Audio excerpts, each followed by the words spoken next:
A formal lawsuit has been filed against Ontrack, its board, and members of the drug treatment program's leadership. NBC5 News was the first to tell you about the suit back in December when a notice was sent to the agency announcing the group's intent to sue. Tonight, that paperwork is filed and former employees are seeking nearly $8 million in damages. It's tonight's top story at 6.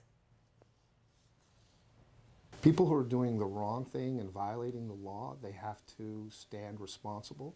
They must be accountable. This agency will be held accountable. Attorney Clayton Lance is hoping the defendants in the case will be held accountable to the tune of $7.87 million for more than a half dozen violations, including professional negligence, intentional infliction of emotional distress, and whistleblower retaliation. It was negative, it was abusive, it was hostile, it was every word that you can think of from the thesaurus that talks about negative behavior. That's what happened.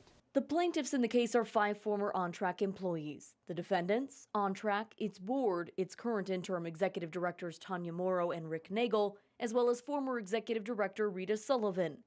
According to the suit, employees were unable to take time off for cancer treatments or family emergencies, and if they spoke up, they were retaliated against.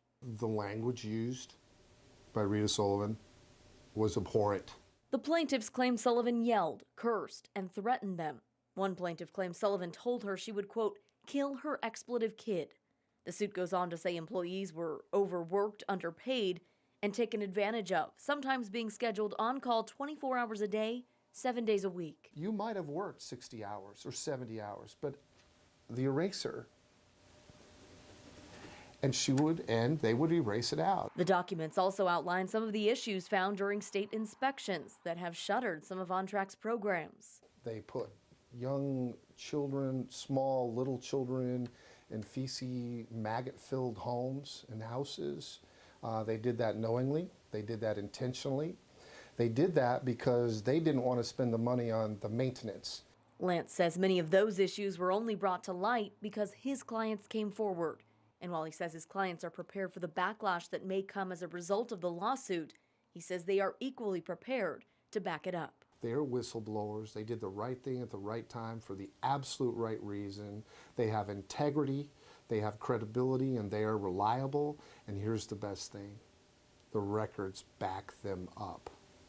The emails, the texts, the phone records, the billing records. Attack my people.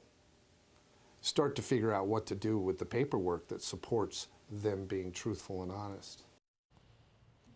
In addition to the financial damages, the plaintiffs are asking for an apology from Ontrack and the individuals named in the lawsuit. We reached out to Ontrack and its leadership for response to the suit. We have yet to hear back.